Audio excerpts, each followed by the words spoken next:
presentar a Jaime Salazar. Es doctor en Derecho, académico de número de la Real Academia de la Historia.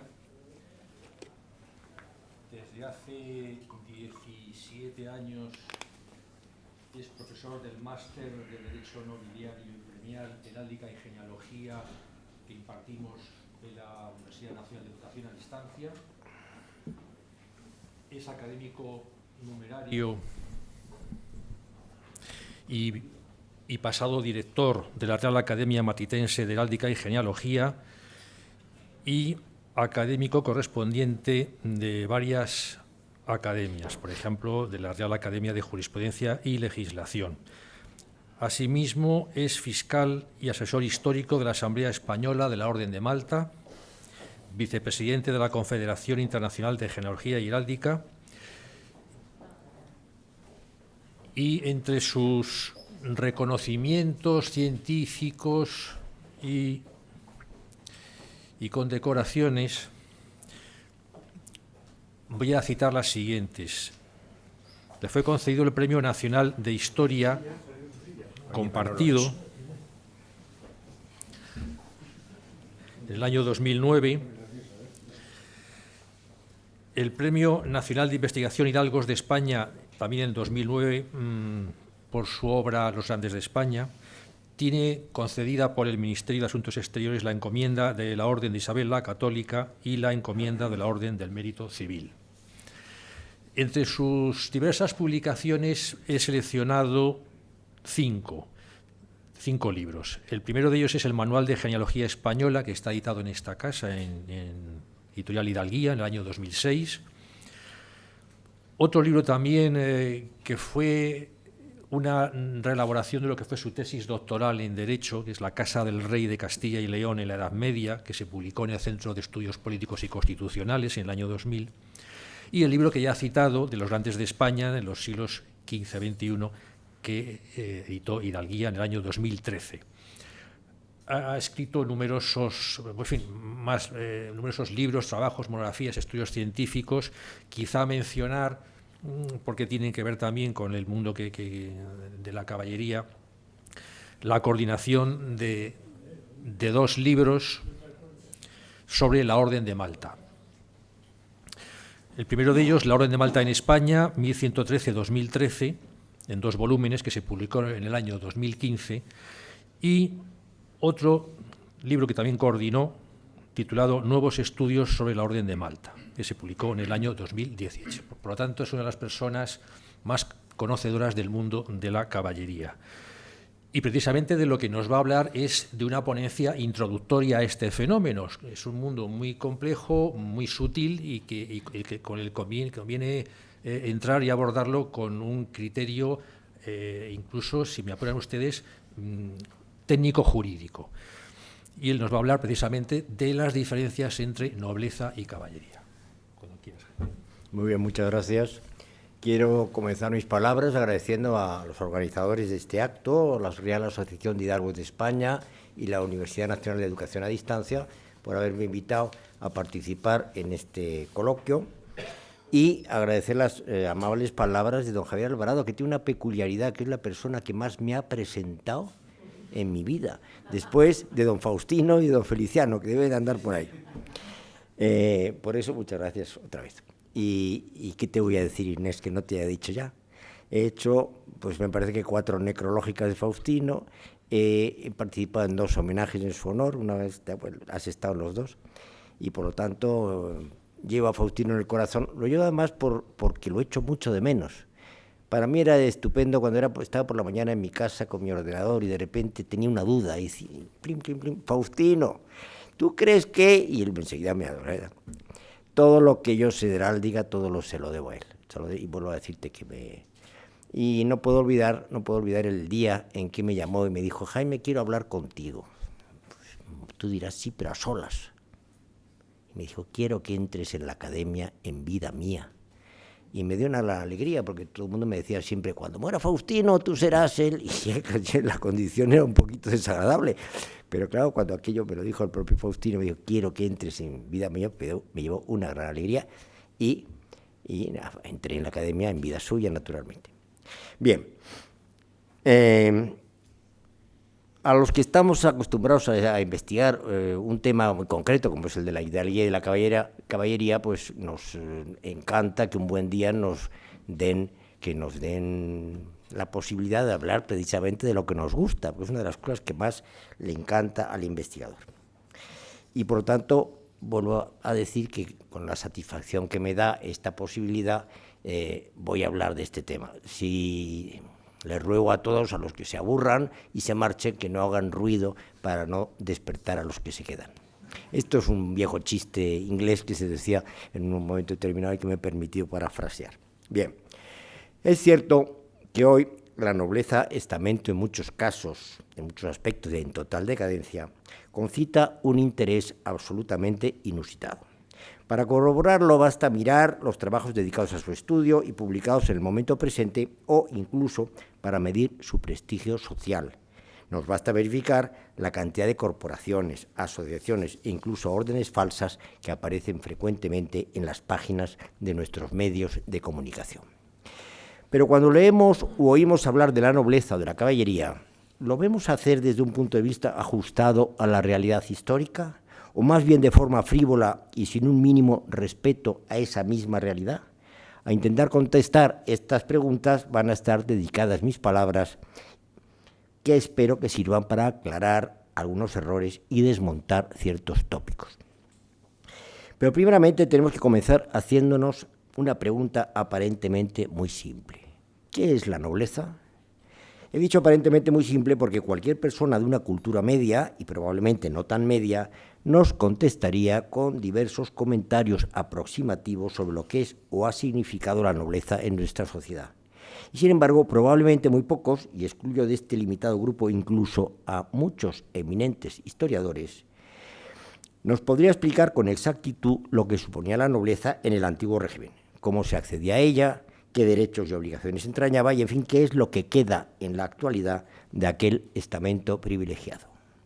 Y esto se comprueba de forma fehaciente cuando leemos a muchos autores de hoy hacer afirmaciones inexactas que ponen de manifiesto su desconocimiento de la realidad histórica en estos aspectos.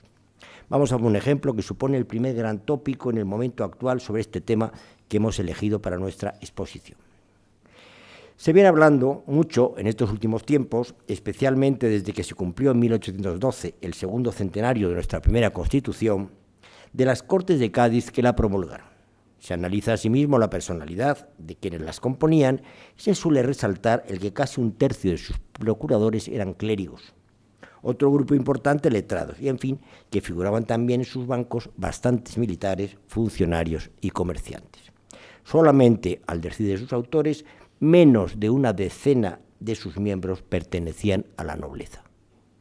Lo que ocurre es que para el historiador moderno, como para el hombre de la calle, noble es ya sinónimo del poseedor de un título nobiliario y cuesta mucho hacer comprender que no solamente los títulos componían aquel primer brazo del régimen estamental.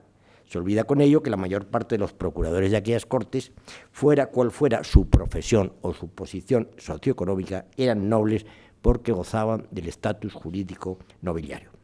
No se ha hecho seriamente hincapié en esta realidad que merecería una investigación más profunda. Pero la nueva terminología ha calado tan hondo que la batalla ya hay que darla por perdida, pues en toda la historiografía moderna, al hablar de la nobleza se hace referencia únicamente a su grupo más cualificado, desde el punto de vista económico y político, es decir, al compuesto por los poseedores de grandezas y títulos del reino. Sirva como anécdota la sorpresa que me produjo hace muchos años la contemplación de una obra de teatro sobre los comuneros, debida a la autora Ana Diosdado. En una de sus escenas aparecen reunidos en la víspera de Villalar los más populares de los líderes comuneros, cuando irrumpe en la escena un mensajero que pronuncia la siguiente frase: el ejército de los nobles se aproxima en son de guerra. Naturalmente la Diosdado se expresaba como fiel intérprete de la mentalidad de su época, pero ¿cómo habrían reaccionado Padilla, Bravo y Maldonado, los tres pertenecientes a la más rancia nobleza castellana, al saberse excluidos de los nobles por no gozar de título nobiliario alguno, al contrario que muchos de los componentes del ejército real? Vamos a poner otro ejemplo muy curioso de esta realidad nobiliaria. A nadie se le ocurriría hoy citar como miembro de la nobleza del sangre al expresidente del gobierno, don Felipe González. Pero lo cierto es que su abuelo paterno, Pío González Martínez, oriundo de Valverde de la Sierra de León, pertenecía a una familia empadronada como hidalga en este lugar en los siglos XVI a XIX, y traslada luego a Rasines, Santander, y más tarde a Sevilla. Lo mismo se puede decir de los antepasados de Franco, de los de Azaña o de los de Alcalá Zamora, por citar solamente a los anteriores jefes del Estado, todos ellos pertenecientes, por tanto, a la nobleza. Lamentablemente, la investigación genealógica en España en este campo está muy poco explotada, pero si se trabajara más en ella, los resultados serían de un gran interés e impedirían a los ignorantes hacer tantas afirmaciones erróneas sobre la nobleza. Pero entonces, ¿qué era la verdadera nobleza?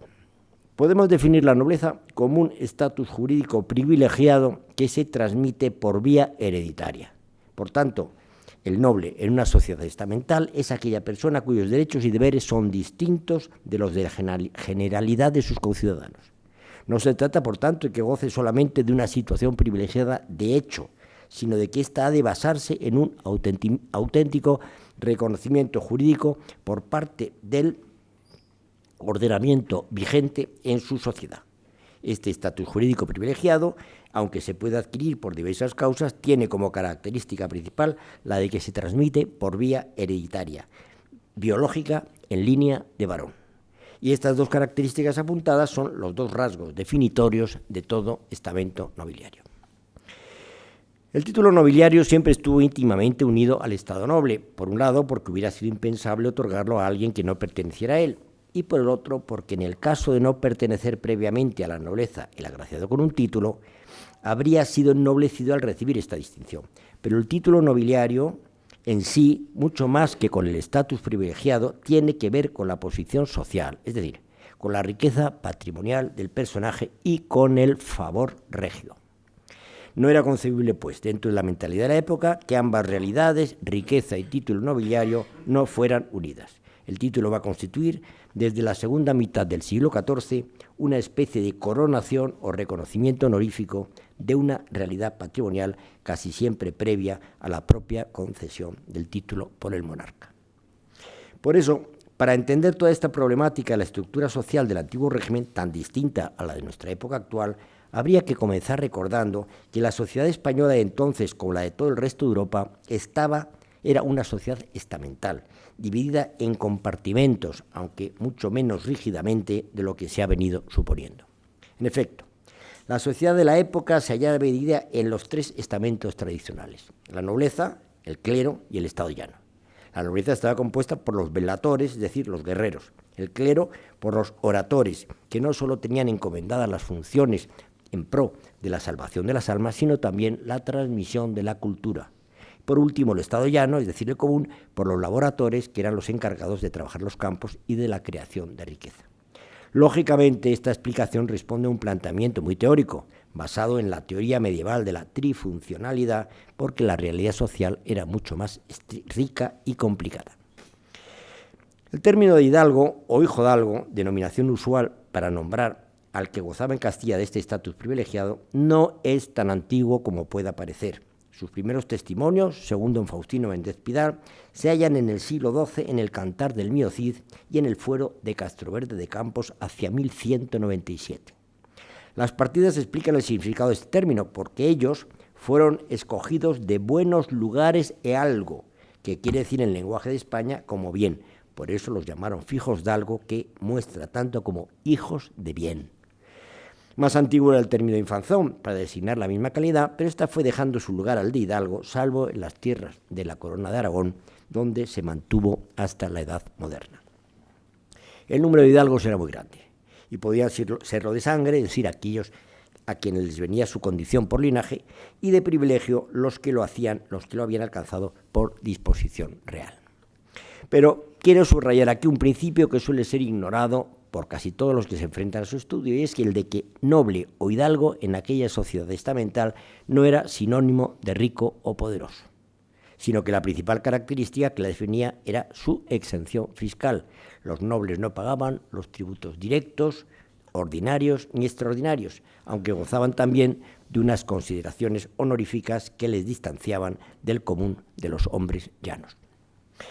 Ciertamente la mayoría de los hidalgos de una buena parte de España, Andalucía, Extremadura, La Mancha y la Corona de Aragón, solían ser más ricos e influyentes que sus vecinos, pero en la mitad norte de la península, especialmente en la cornisa cantábrica, donde el porcentaje de nobles era altísimo, los hidalgos no se diferenciaban apenas en su modo de vivir del resto de sus vecinos pecheros. Les invito a que consulten los padrones de vecindad de la montaña, que ahora llamamos Cantabria, que publicó Mazá Solano, referidos al catastro del Marqués de la Ensenada. En ellos aparecen constantemente, ejerciendo los más variados y humildes oficios, individuos motejados, sin embargo, de hijodalgo notorio o miembro del Estado noble, que nos hacen ver la auténtica realidad social de la época. Esta es la razón por la que las exenciones otorgadas por los reyes durante la Edad Media a sus súbditos pobres, principalmente los vascos, se llegaron a convertir con el tiempo en hidalguía universal. Si no pechamos como los nobles es porque somos nobles, argumentaron, lo cual en su origen, como ha sido demostrado repetidas veces, distaba mucho de ser cierto. Pero dicho esto, es conveniente reiterar una vez más que gran número de los hidalgos, especialmente en la España del Norte, no se distinguía en su riqueza y modo de vida del resto de la población pechera. La gran diferencia, sin embargo, era que la posesión de su estatus jurídico privilegiado les podía permitir acceder a puestos, cargos y honores y elevarse a las categorías superiores, lo que para el pueblo llano era muy dificultoso o labor de generaciones. Por ello, es un disparate subrayar, como se hace constantemente, y este sería otro tópico en el momento actual sobre la nobleza, el que los nobles eran enemigos del trabajo manual y que el ejercicio de oficios o el desempeño de actividades comerciales eran impedimentos para gozar de la calidad nobiliaria. Observemos, por ejemplo, cómo en las probanzas de hidalguía de las reales chancillerías no se plantea a los testigos pregunta alguna sobre los oficios de los litigantes. La nobleza de sangre no fue suprimida expresamente por ninguna normativa al respecto. Lo que sí fueron suprimidos son, al advenimiento del régimen constitucional, fueron los privilegios fiscales que la distinguían, la necesidad de sus probanzas para acceder al ejército o otros cargos de la administración y la existencia de los señoríos y de los mayorazgos, que eran el verdadero soporte sobre el que la nobleza se asentaba. Fuera de estos privilegios, cabe defender, por tanto, como ha reconocido una sentencia de nuestro Tribunal Constitucional, que la nobleza de sangre, en un plano meramente teórico y honorífico, sigue existiendo en la actualidad. Pero tras esta breve descripción de lo que suponía ser noble o hijodalgo en el antiguo régimen, vamos a entrar en el segundo concepto que figura en el título de esta conferencia, el caballero. Tenemos que comenzar afirmando que, como ya se ha puesto en evidencia, no sé si me voy a repetir alguna de las cosas que ha dicho don Feliciano, lo siento, pero así remachamos. Los conceptos, digo que como ya se ha puesto en evidencia por muchos historiadores en los últimos tiempos, los conceptos van evolucionando a lo largo de los siglos y lo que las palabras significaron en un determinado momento nada tiene que ver un par de siglos después con su sentido originario. Vamos a poner unos ejemplos. Don Juan Manuel, nieto del rey San Fernando, considera en su libro de los estados que son hijos de algo, desde el simple escudero hasta el conde y el hijo del rey. La crónica de Alfonso XI, escrita en la segunda mitad del siglo XIV, nos dice, al tratar del amante del rey, doña Leonor de Guzmán, que era una rica dueña y muy fijadalgo. Doña Leonor pertenecía a una importante estirpe de ricos hombres, los Guzmanes, que gozaban de las preeminencias que luego vamos a contemplar en los grandes de España. Pero la simple observación de la sociedad del siglo XVI nos hace percibir que el término de hidalgo o hijodalgo del siglo XIV nada va a tener que ver con el del siglo XVI, pues nadie en este último siglo habría podido calificar de hijodalgo a un infante de España o al gran duque de Alba. Vemos, por tanto, cómo el término de hijodalgo había evolucionado en 2 siglos hasta ser utilizado para una realidad muy distinta de la originaria. Esta palabra ya no sirve para englobar a toda la nobleza, sino solamente para describir a la que podemos describir como baja nobleza o nobleza llana. Frente al mundo de los grandes, el duque de Alba se encuentra de los hidalgos, como Alonso Quijano, que pese a poseer el mismo estatus jurídico nobiliario, se halla en una posición socioeconómica completamente distinta, que es a la que aplicamos hoy el término de hidalguía. Así lo vemos en el segundo capítulo del Quijote, cuando Alonso Quijano, su inmortal protagonista, le pregunta a su escudero Sancho Panza sobre qué opinaban de él los vecinos de su lugar. Y éste le responde: Los hidalgos dicen que no contentándose vuesa merced en los límites de la hidalguía, se ha puesto el don y se ha investido de caballero con solo 4 cepas y 2 yugadas de tierra y con un trapo delante y otro detrás.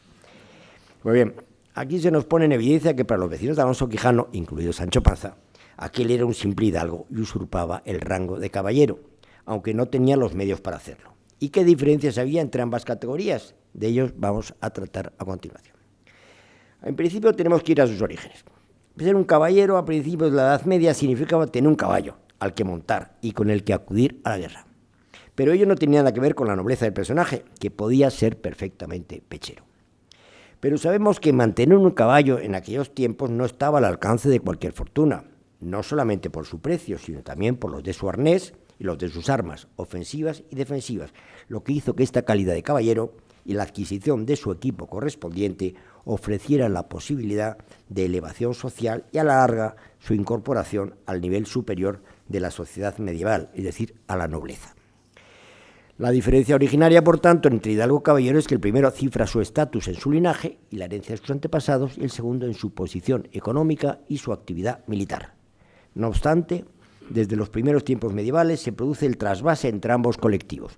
Así el fuero de Castrojeriz, en el 974, reconoce a los caballeros del lugar la calidad de infanzones, y la crónica general nos cuenta que el conde García Fernández, hijo de Fernán González, siglo X, duplicó el número de infanzones de Castilla, concediéndoles dicha calidad a los castellanos que les servían a caballo en la guerra.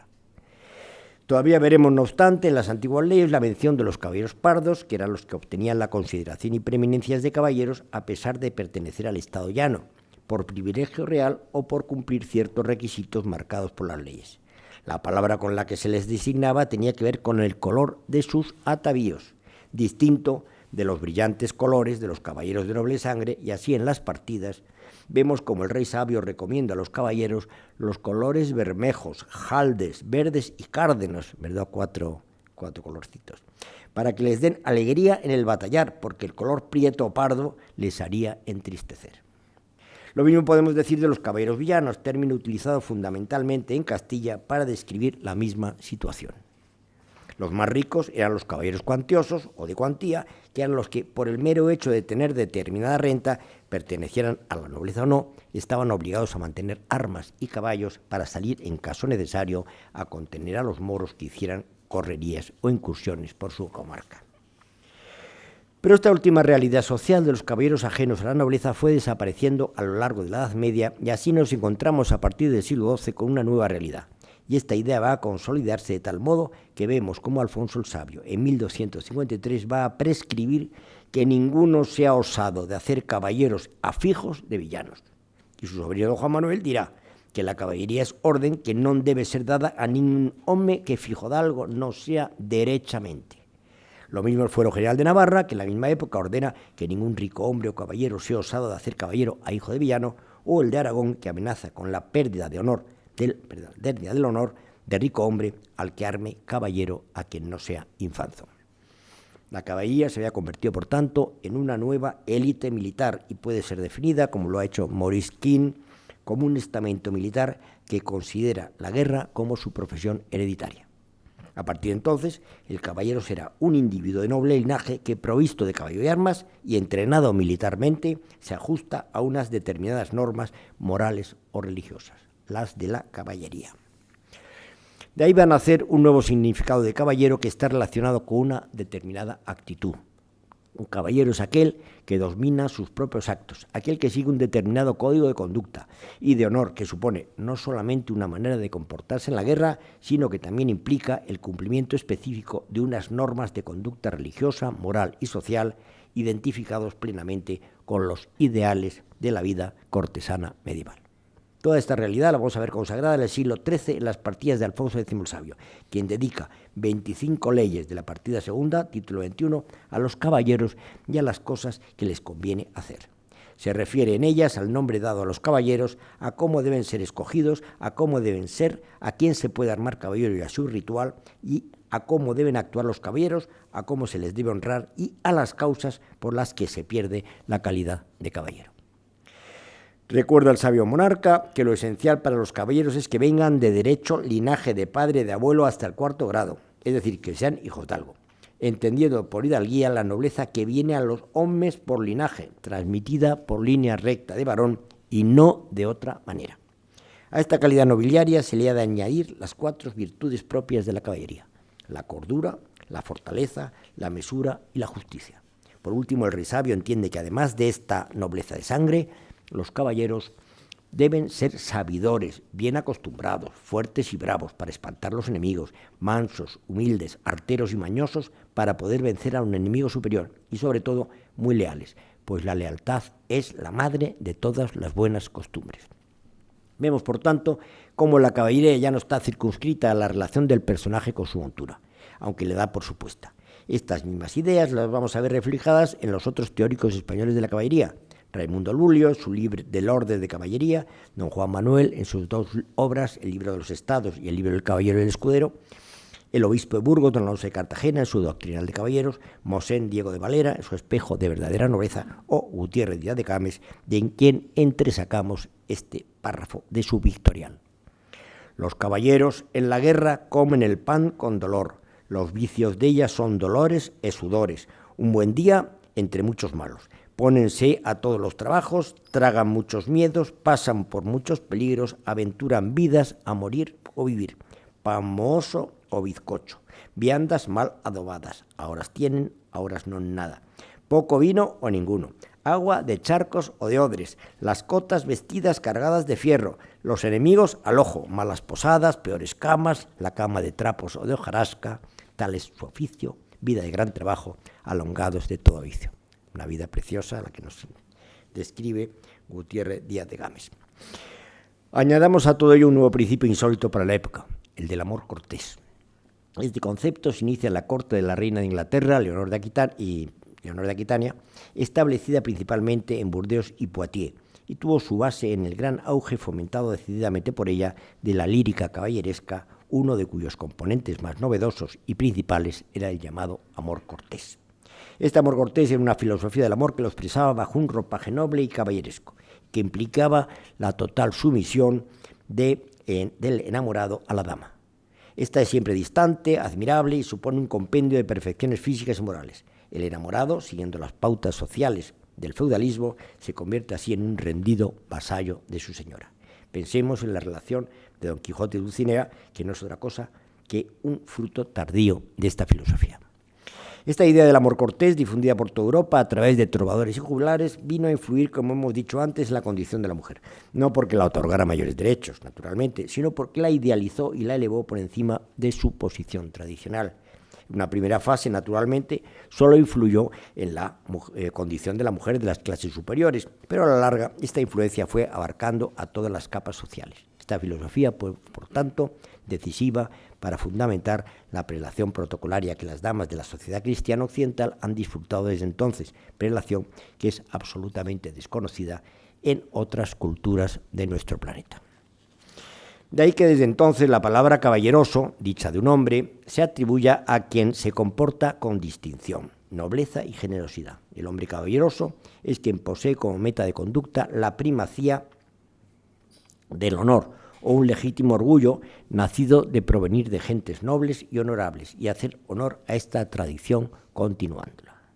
Es esa virtud la que hace de un hombre una persona honrada y distinguida, alguien cuya urbanidad, compostura y templanza le obliga a que en todo momento se muestre servicial, atento y gentil con las mujeres, los humildes y los desfavorecidos, así como tan fuerte y honorable como para desautorizar y en su caso impedir cualquier bajeza, incorrección, grosería o ruindad que tenga la osadía de producirse en su conocimiento o en su entorno. En resumen, las virtudes y comportamientos magistralmente descritos por Cervantes en la persona del ingenioso hidalgo. A esta clara distinción vino a darle un apoyo paralelo la existencia de las órdenes militares. En efecto, el nacimiento en el siglo XII de estas corporaciones de monjes guerreros vino a dar su espaldarazo a esta realidad social que fue la caballería. Como todos ustedes saben, las órdenes militares nacieron en un contexto sociológico concreto en el seno de una sociedad típicamente estamental en guerra permanente contra el infiel. Aquellos monjes guerreros, rebosantes de fervor militar y religioso, ayudaron de forma casi siempre decisiva a la derrota del Islam. En esta perspectiva se inscribió el ambicioso proyecto de reunir en un solo personaje ideal al guerrero y al cristiano. Era una utopía, ciertamente, pero creó un estilo de vida que anduvo lejos de ser estéril.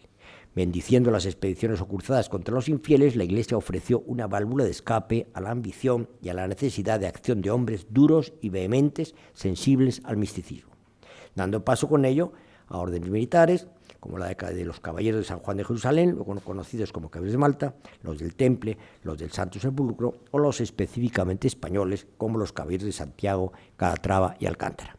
Todos estos personajes componían ya un verdadero ejército eclesiástico permanente.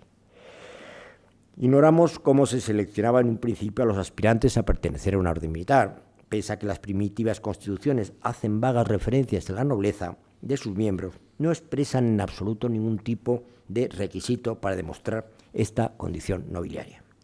Tengamos en cuenta que en aquellos primitivos tiempos medievales el caballero lo era por propia definición y modo de vida, sin que cupiera duda sobre su condición real. En el capítulo de la Orden de Santiago, celebrado en Uclés el 8 de septiembre de 1440, siendo maestre el infante don Enrique de Aragón, se acordó que los que hubieran de ingresar en la Orden de Santiago tuvieran que probar su nobleza paterna y la cristiandad de la materna. Sin embargo, estas medidas no se concretaban en ningún tipo de expediente, o al menos no tenemos prueba ninguna de que éste se llevara a efecto. La nobleza, al fin y al cabo, seguía siendo un estatus social basado en la notoriedad. Desde el siglo XVI, los requisitos para ingresar en una orden militar consistían en esta prueba fehaciente de que los 4 abuelos del aspirante pertenecían a la nobleza de sangre. Debían demostrar asimismo que todos ellos eran cristianos viejos e hijos legítimos. Aunque las reglas primitivas de las órdenes no especificaban nada sobre las profesiones y normas de vida de los pretendientes, las exclusiones aparecen ya por entonces en sus estatutos. Es decir, cuando estas instituciones ya habían perdido su razón de ser y se habían convertido en objeto de vanidad. Así, la Orden de Santiago adoptó en 1563 un establecimiento definiendo como oficios viles y mecánicos, es decir, incompatibles con el hábito, los de platero o pintor que lo tengan por oficio, bordador, cantero, mesonero, tabernero, escribano, siempre que no sea secretario del rey, procuradores públicos u otros oficios semejantes a estos o inferiores a ellos. No obstante, estas exigencias se podían dispensar por el Papa cuando los méritos del personaje eran extraordinarios, y en esto fue siempre decisivo el real ánimo, caso del pintor Velázquez, por poner un ejemplo famoso. Precisamente el tiempo en que se otorgó un mayor número de dispensas fue el reinado de Felipe IV, concretamente en 1639 se firmaron 17. Y en estos casos siempre los beneficiados eran los mismos, los letrados y covachuelistas a quienes el rey quería premiar largos años de servicio. Por todo ello, en 1653, el capítulo de la Orden de Santiago pidió a su majestad que solo se hicieran estas excepciones, es decir, la dispensa de algún requisito, a los aspirantes con largos servicios militares, expresándolo con estas palabras: que no se dé hábito de su orden, ni vuestra majestad lo conceda a quien notoriamente no fuera caballero limpio, ni tenga caudal de su patrimonio para poder lucir y honrar la orden, como se hacía en tiempo de don Felipe II, salvo a los soldados, que con sus servicios y acciones valerosas esclarecen su sangre y les es debida esta honra por militar, que es el fundamento con que se establecieron. Pero ya desde el siglo XV, en competencia con las armas de fuego y la artillería, la caballería era una institución en declive. Del guerrero de la Alta Edad Media, transformado en la Baja Edad Media en un idealista caballero noble y cristiano, se pasa al soldado profesional, un mercenario pagado con un sueldo como miembro de un ejército permanente costeado por la monarquía. Huizinga, en su Otoño de la Edad Media, ha descrito admirablemente este proceso de ocaso de la caballería. No obstante, pese a esta decadencia, el prestigio social de las órdenes y de los caballeros era inmenso. En un mundo en el que las cuestiones relativas al linaje eran compartidas por todos los estamentos sociales, la pertenencia a una orden militar, después de haber sorteado los diferentes obstáculos dispuestos por el Consejo y los informantes, convertía a su protagonista en un sujeto de enorme prestigio y casi devoción. Suárez de Figueroa, en 1617, nos refiere estas palabras que ponen en evidencia esta afirmación. En mi niñez, escribía este autor, asombraba a un lugar entero ver entrar por él un caballero de hábito. Los aldeanos en particular se santiguaban y casi se daban golpes en los pechos en viendo pasar al señor comendador. Esta devoción, descrita por Suárez de Figueroa, nos explica con claridad la enormidad del crimen cometido y relatado en Fuenteovejuna, el inmortal drama de Lope de Vega.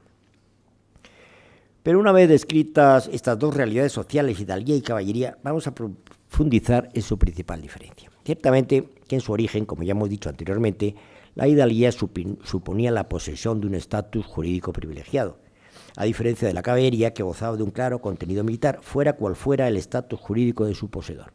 Hemos dicho también que este rango de caballero fue perdiendo su relación con la guerra y que ya en la Baja Edad Media hidalgos y caballeros no se diferenciaban ya por su estatus jurídico.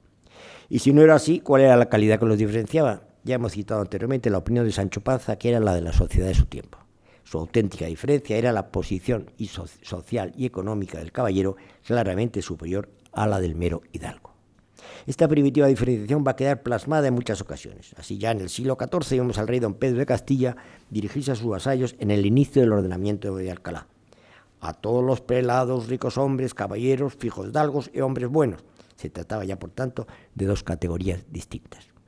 Martín de Vizcay, en el siglo XVII, nos lo cuenta don Faustino Méndez Pila en su obra, solía decir, nos cuenta un dicho atribuido a la reina católica, solía decir graciosamente la reina doña Isabel que caballeros e hidalgos se diferenciaban como caballos herrocines, que tienen aquellos mejores cuartos, mayores crines y cola más extendida.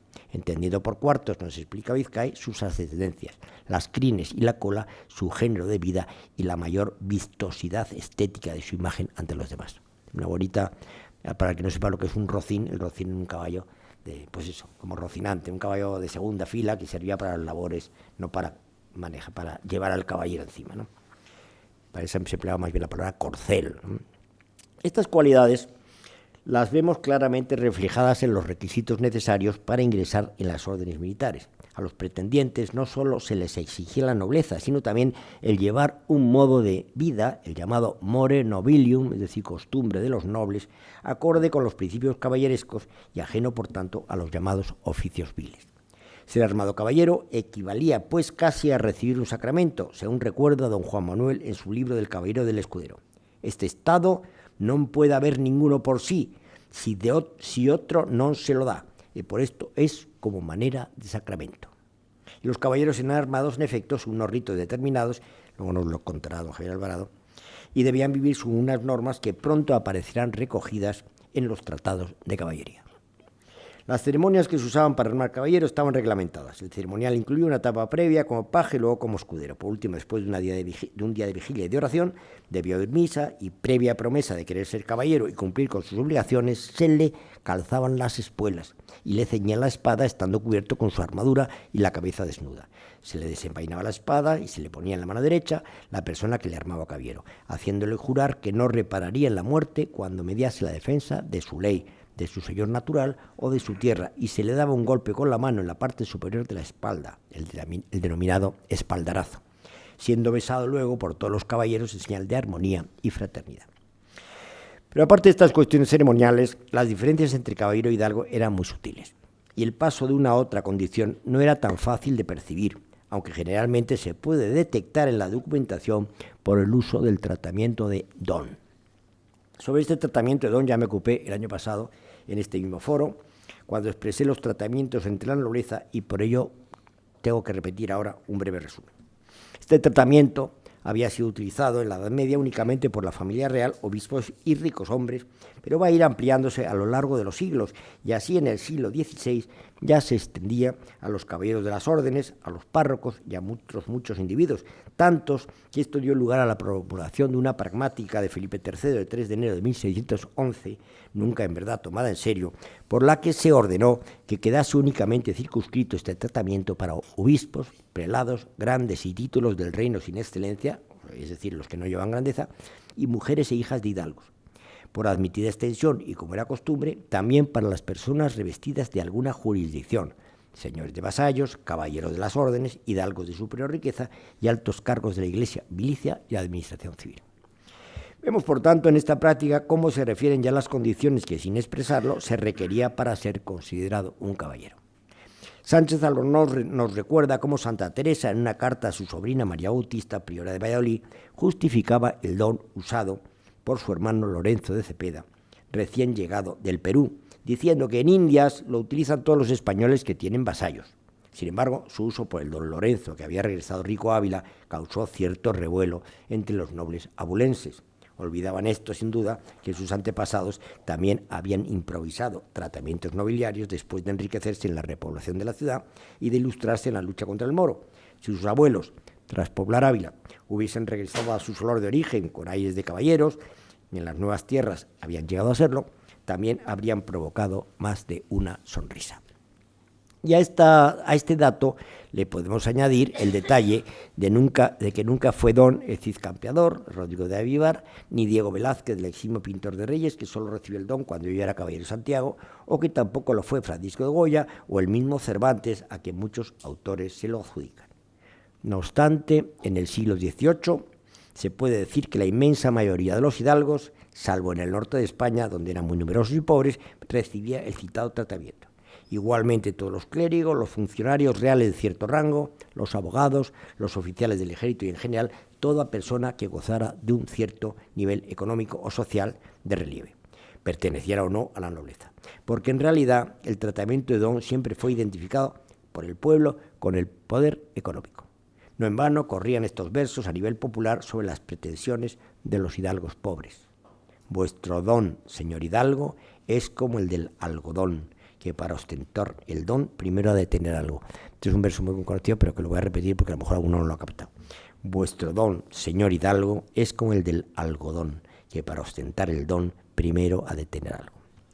Sobre este tratamiento nos sorprende hoy que los propios personajes entre los siglos XV y XVIII se lo incluían cuando hablaban de ellos mismos o cuando firmaban un documento. Así podemos verlo en las firmas de don Francisco de Quevedo, don Pedro Calderón de la Barca o don Melchor Gaspar de Jovellanos, por ejemplo. Igualmente se usaban en los documentos para llamar incluso a los niños recién nacidos si estos pertenecían a familias que poseían tal tratamiento. En el siglo XIX el don se va a hacer extensivo a todos los bachilleres y en el ejército a todos los oficiales y a los demás militares que acrediten ser hijos de capitán o nietos de teniente coronel, así como a los cadetes de las academias militares. La misma realidad se puede ver en los padrones de los concejos, donde los caballeros, englobados en el estado noble como el resto de los hidalgos, son mencionados siempre con tratamiento de don, que no implica un estatus jurídico distinto ni unos derechos superiores, sino simplemente el reconocimiento por parte de sus vecinos de su más holgada posición social y económica. Pero todas estas cuestiones se las llevaron al olvido los nuevos principios revolucionarios. Ya en el siglo XVIII comenzamos a ver a este respecto como reflejo de la mentalidad ilustrada, entre otros muchos ejemplos, los citados por Faustino Menéndez Pidal en su obra La nobleza en España, ideas, estructuras, historia, donde se incluye esta opinión del caballero de Santiago, don José Cadalso, que en la número 13 de sus cartas marruecas escribe hacia 1785. Nobleza hereditaria es la vanidad que yo fundo en que 800 años antes de mi nacimiento viviese uno que se llamó como yo y que fue hombre de provecho, aunque yo sea un inútil. Del mismo modo, podemos encontrar esta otra cita, igualmente ilustrativa, de un distinguido clérigo, don Antonio Arteta de Monteseguro, quien en su disertación sobre el aprecio y la estimación que se debe hacer de las artes prácticas y de quienes las ejercen con honradez, diligencia y aplicación, publicada en Zaragoza en 1781, nos dice: ¿por qué han de ser nobles los hijos de nobles? ¿Acaso son santos los hijos de santos? El concepto de caballero, por tanto, se había vuelto de dudoso valor ante los grandes cambios políticos y sociales del siglo XIX, que dio al término un significado más amplio y esencialmente superior. Por eso don Juan Valera hacía esta descripción de un caballero alejada ya de la calidad nobiliaria. Era caballero tan cabal que los de su época pudieron mirarse en él como el limpio espejo y tomarle por norma, ya que, sobre ser gentil, elegante, discreto y ágil, descollaba en bizarrías y arrestos. Una bonita definición. Por eso, este cambio está bien ilustrado en las definiciones dadas en las sucesivas ediciones de la Enciclopedia Británica. Antes, don Feliciano nos habló de la Real Academia Española, yo voy a hablar ahora de la Enciclopedia Británica. En su quinta edición, 1815, expresa: un caballero es el que sin ningún título nobiliario lleva escudo de armas o cuyos ancestros han sido nobles. En la 7ª edición, todavía 1845, todavía implica un estatus social definido, pero en la 8ª, 1856, el autor añade: este nombre es generalmente otorgado por cortesía a todas las personas que se encuentran por encima de las gentes comunes, cuando sus modales son indicativos de un cierto nivel de refinamiento y de inteligencia.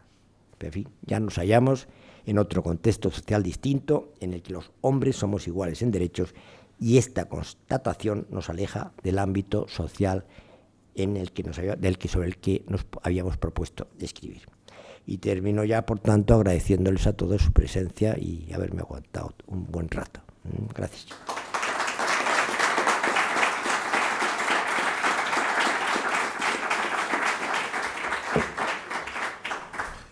Podemos pasar a un turno de preguntas, pues alguien quiere alguna aclaración.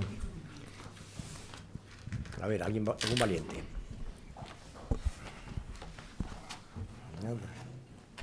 Bueno. Todo está todo clarísimo. Bueno, sí. Qué barbaridad. Nada, no, pero en estos casos lo que es, yo quiero culpar a la organización, porque la organización tiene que tener previsto siempre unas preguntas, unos preguntadores. Yo he hecho muchas veces de eso, ¿eh? Yo me acuerdo que en los coloquios aquellos en la Carmen Iglesias me decía: por favor, Jaime, mira, haz un par de preguntas. Y entonces ya me estaba pensando todo el rato, ¿qué pregunta voy a hacer?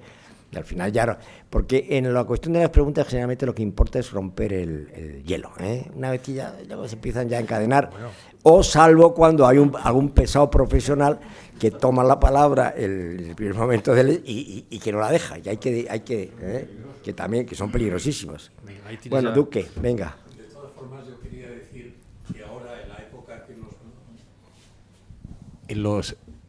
que nos movemos, que ya todos somos iguales, los ingleses han acuñado una frase que tiene un tanto de jocosa, que dice que todos somos iguales, pero unos más iguales que otros. Claro, bueno, pues efectivamente, pero el hecho de que todos tengamos los mismos derechos no quiere decir que no todos tengamos el mismo nivel, tanto social, educacional o intelectual o de todo tipo, o estético, ¿eh? Porque, bueno, pues yo voy a hacer una pregunta, porque como estoy viendo aquí algunos alumnos de la UNED, y yo creo que esto pues es un tema que a veces sale en las clases, y es: ¿qué son los caballeros cuantiosos o caballeros de cuantía y los caballeros villanos, que tienen también relación, o los caballeros pardos?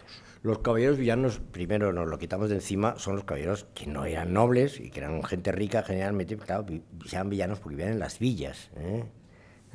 Otros llaman ruanos porque vivían en las rúas. Generalmente en el norte se llama ruanos, rúa es calle. Pero mientras que en cambio los nobles vivían en el campo, tenían en los castillos, y entonces a los gente rica que vivían en las ciudades y que tenían dinero para tener un caballo y que tenían, pues se llama caballeros villanos. No es una condición jurídica, sino social, socioeconómica. El caballero cuantía ya era otra cosa. El caballero cuantioso era alguien que tenía una obligación, por medio de unos privilegios, por medio de con el rey, de acudir, fuera villano o no fuera, o fuera noble, pero que tenía porque era persona de cuantiosa. Y entonces ese sí tenía obligación de mantener un caballo, y de ahí vienen los alardes. Cuando la nobleza de Úbeda ha hecho un alarde porque el rey, claro, había que demostrar que se estaba en inspección, sí. Que se estaba en inspección de los caballeros del arte. Pero bueno, esto ya desaparece, ya con el siglo XVI debe quedar retazos, pero yo creo que ya no. Esto es una cuestión más medieval, porque verdaderamente, claro, el enemigo lo teníamos en casa. Cuando ya se ha conquistado Granada, ya la cosa está mucho más lejana, hay otros sistemas, ¿no? Pero el problema era antes, cuando estás en un caballero de frontera, antes se llamaban fronteros. A mí me sorprendió, la primera persona que vi que era frontero era don Beltrán de la Cueva, bueno, el don no, Beltrán de la Cueva, y se dice, era un frontero de Jaén, gente que estaban allí gozando unos privilegios, y precisamente porque en cualquier momento podía venir una racia, y entonces no había entonces ejército permanente, el ejército había que acudir a estos señores. Para confirmar el estado de caballero no tenían que pasar un alarde anual con caballo y armas. Así es. ¿En qué condiciones hacía eso? Bueno, yo no he estado hoy aquí precisamente. supongo que en las... supongo... Todos los caballeros con ciertas condiciones en algunos casos. Bueno, lo que pasa, y vuelvo a decir, que generalmente eran sitios de frontera, tanto en el norte, por ejemplo, el alarde de San Sebastián, o de Seguiruna, o sea, Fuenterrabía, pues sitios porque hay que estar siempre ojo visor y preparado para una... Pero esto luego siempre en el reino, o sea, frente al reino de Granada es donde precisamente había estos alardes. Y esto, curiosamente, unos siglos después va a motivar la existencia de las maestranzas, porque en realidad lo que ocurre es que cuando los nobles acuden ya no saben muchos, no están entrenados, no están bien armados, no saben montar a caballo bien, entonces es para lo que se crean las maestranzas, para que el caballero, o sea, el caballero de esas zonas se prepare y se entrene para todo esto. Pero no se pedía la condición de caballero por el hecho de no pasar el alarde. No, pero por ejemplo sí es prueba de nobleza. Hay en algunos sitios de Andalucía donde dice, y acudió al alarde porque se le citaba, lo cual quiere decir que el concejo pensaba que ese hombre era un caballero y ya en esa época se consideraba como si fuera, bueno, es que ya en realidad caballero hijo de algo en ese sentido era lo mismo, en ese aspecto nobiliario, ¿no? Quizá ya, al menos a mí me lo parece, quizá en esto de la caballería, sobre todo la caballería no hidalga, hay una gran diferencia entre Castilla y Aragón y Navarra. En Castilla había mucha caballería que no era noble, que tenía privilegios similares a los hidalgos y que también las leyes le prohibían tener otros oficios para dedicarse precisamente solo a la caballería. Sin embargo, en Aragón o Navarra, este tipo de caballería yo creo que era extraña, ¿no? Sin embargo, la caballería, la nobleza en Aragón era muy, muy inferior en número a la de castellana, Pero yo creo que todas estas cosas que van fomentándose, van creándose en la Baja Edad Media, es cuando ya, claro, Aragón ya no tiene frontera con el Islam, tras la conquista del Reino de Valencia, ya no tiene esta necesidad que sí tenía Castilla de estar constantemente en peligro por las... ¿sí? La caballería cuantiosa fundamentalmente proliferó en las zonas de frontera.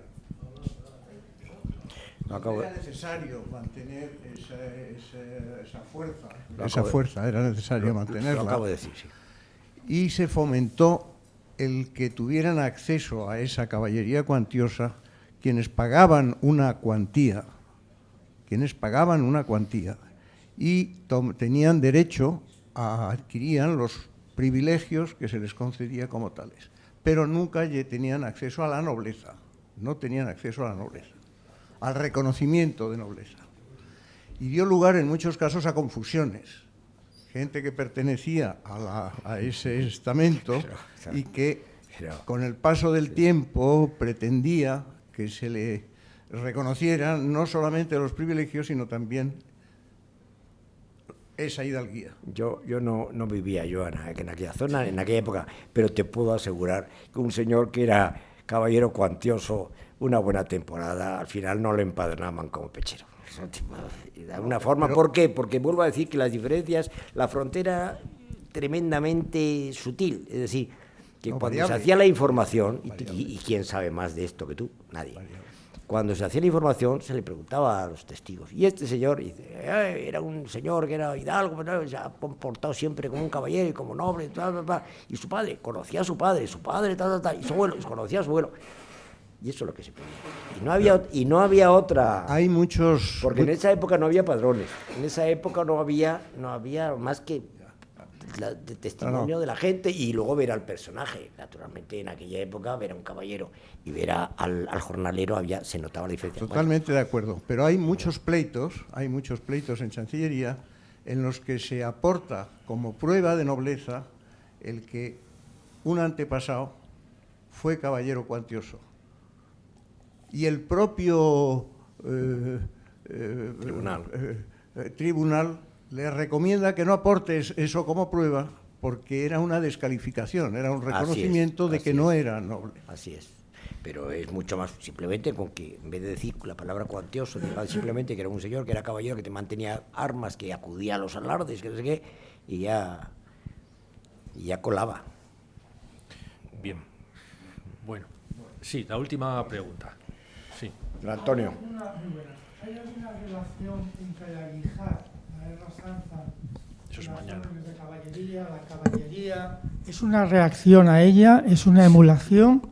¿Qué tipo Sí, de...? eso mañana lo vamos a abordar Eso precisamente. vamos a ver, pero porque- solamente te digo una cosa, simplemente es que el cristianismo no aceptaba la guerra, en principio no aceptaba la guerra, matar a nadie, iba en contra del cristianismo, pero en España, eso que es donde nace la idea de cruzada, nace a imitación de la yihad, la guerra santa islámica, que esos son los que hablan de la guerra santa, todo aquel que muera la sombra de la cimitarra, gozará de un para... Y entonces ahí en España es donde se inicia con una cruzada que es la de Barbastro en el siglo XI, que es la primera cruzada, antes de la de Jerusalén. ¿Por qué? Porque es entonces cuando se comprende que un caballero, un cristiano, tiene también que luchar en defensa de la religión. Y de ahí viene la idea de las cruzadas, claro está. Sí, aunque no obstante es un tema debatido si el yihad inspiró a la cruzada o viceversa, pero en todo caso, mañana precisamente vamos a hablar de ese tema.